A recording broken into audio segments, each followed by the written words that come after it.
At 9:05 a.m. on February 13th, 1909, a group of dairy farmers in Tillamook, Oregon started making cheddar. Over 115 years later, we're still celebrating that moment every chance we get.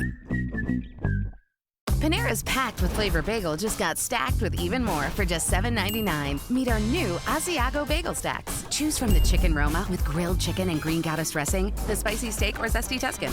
Only $7.99 each and only at Panera for a limited time. You mastered your mind.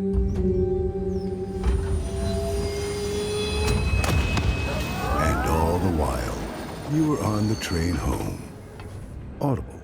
There's more to imagine when you listen. Before we agree that a bird in the hand is worth two in the bush, I'm going to need to know a little more about these birds.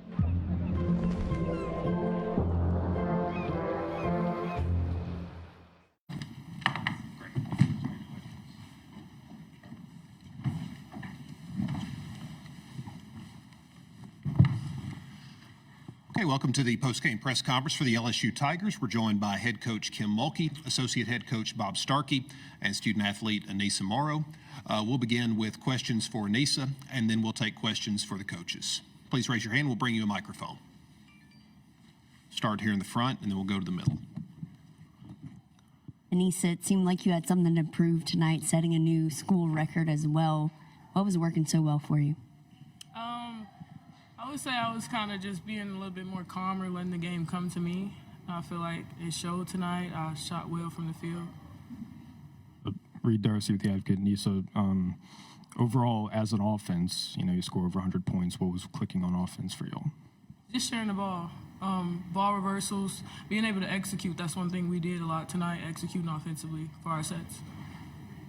Back here to the front. Chesson Boucher with WVLA in Baton Rouge. Nice, having the adversity that this team has been through this season and not having your coach for almost a week, playing for her, is that a little bit more motivation in this tournament as well? Yeah, of course. Sometimes we do feel like the odds are against us, and it's important for us to have each other back, and we showed that all year. Just being able to lift each other up and being able to encourage each other, because sometimes we might be discouraged, and just be able to lean on your sisters. Hi, Aneesah. Jack Meyer from the Independent Florida Alligator. In Florida's first game of the tournament, they gave up 50 total points to Auburn. You guys scored 53 in the first half alone. What do you think? Florida's been a very defensively oriented team through their first two games of this tournament. What would you say just allowed you guys to just take off so early and just never look back? Well, that was our mindset, to start fast. We know they played 2 games. We know that eventually they'll get fatigued because of those games, and they were pretty close games as well. So just being able to start fast and execute our offense. Back to the middle. What did getting a win tonight do for y'all's confidence? It could have been a 3-game losing streak, but instead you stopped that and get a win. How did that help you all with your confidence? It's always about the response. You can either be complacent and just take it, or just say, I'm just going to take another loss, or work as hard as you can to achieve the goals that we have set for our team. Any more questions for Aneesah? Aneesah, thank you. You can be dismissed back to the open locker room.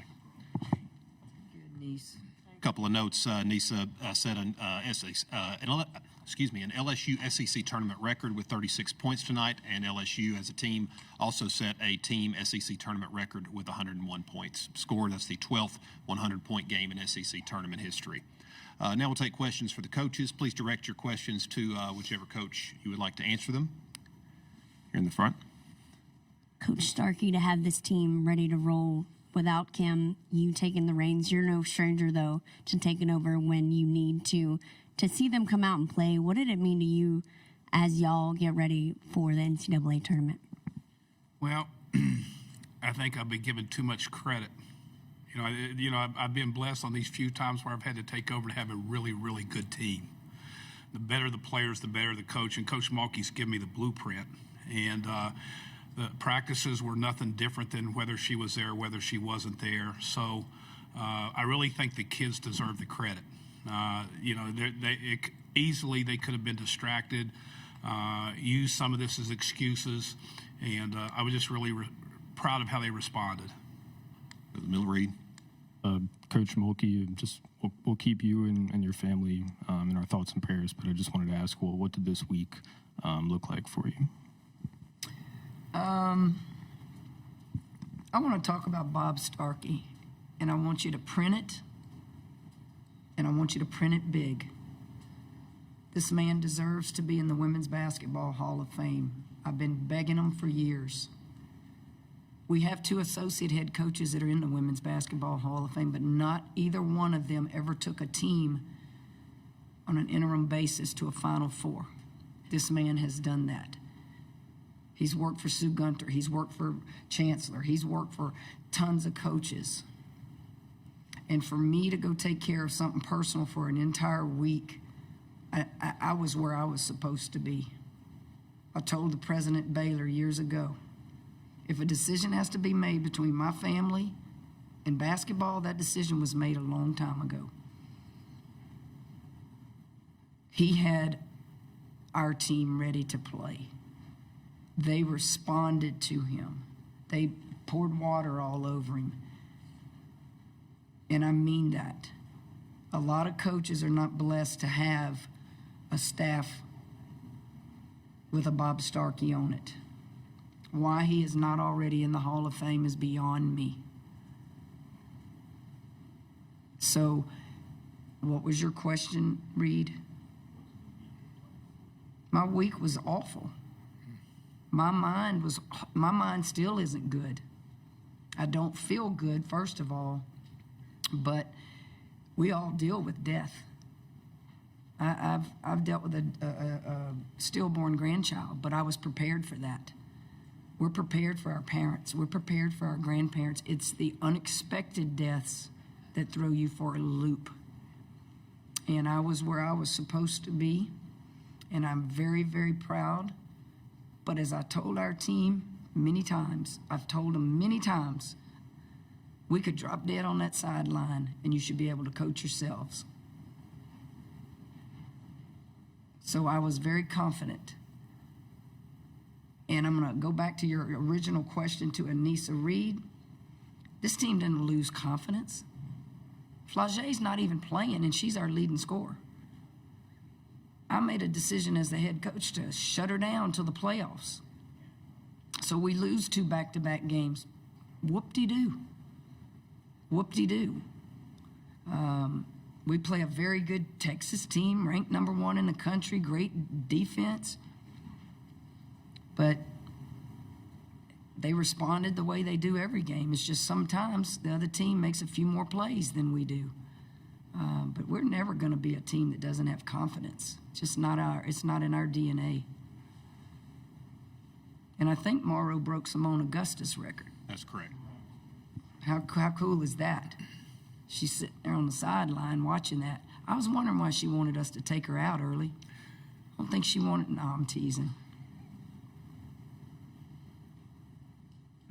Coach, first of all, thoughts and prayers to you and your family.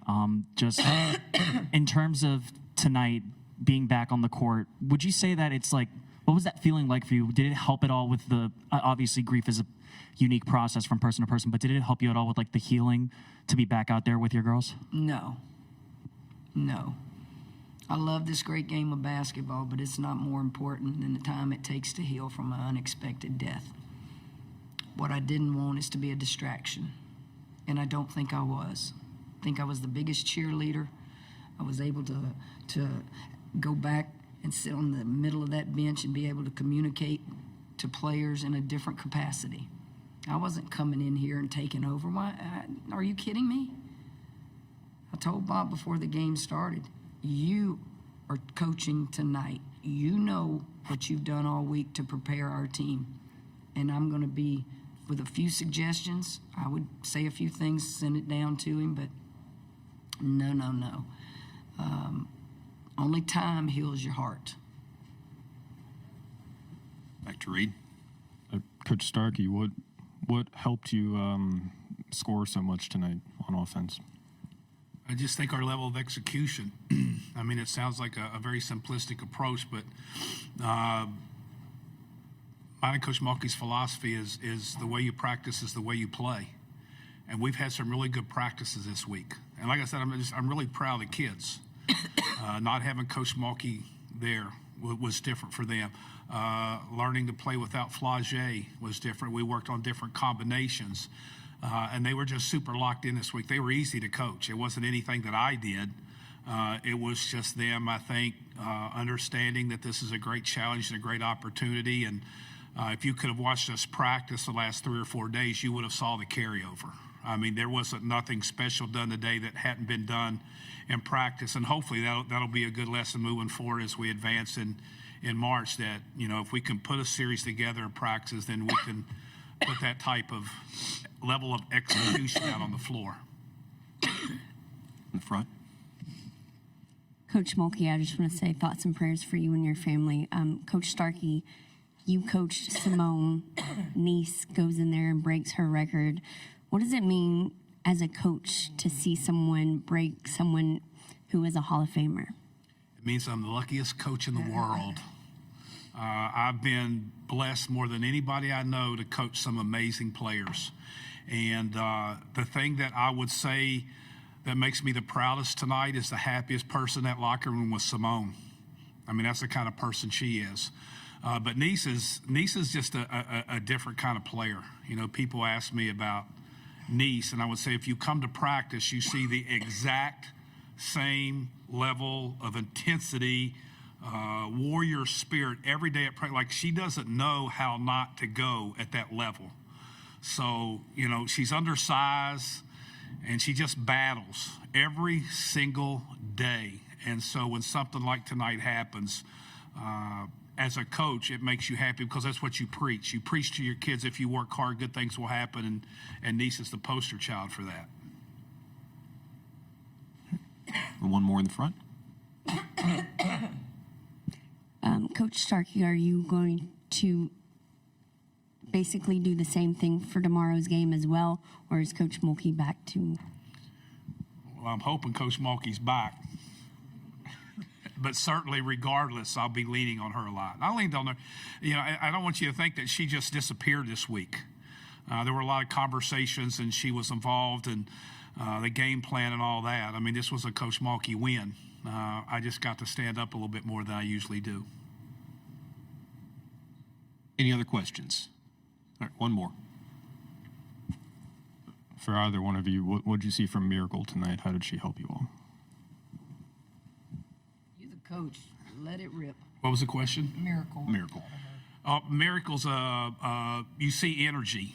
I mean, she's very similar to Niece, and then she has that one speed. She's so active in every place defensively. She's going to be able to guard a quality player on the other team. She's going to be able to rebound. The thing that we weren't expecting was her knocking a couple bombs down outside the arc. But I'll say this, she's a kid who works on her game. She does the unrequired work. She comes to practice every day, but she's in the gym on her own or with Coach Simone or somebody else working on her game, and she's another kid that you pull for. She just has great intensity, great energy, and is a great teammate. So she's one of those kids you pull for. Coach Mulkey, Coach Starkey, thank you very much. Thank you.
forgot I was still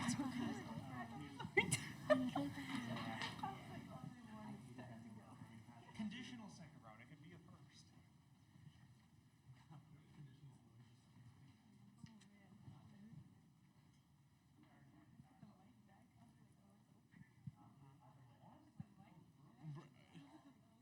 Oh my gosh.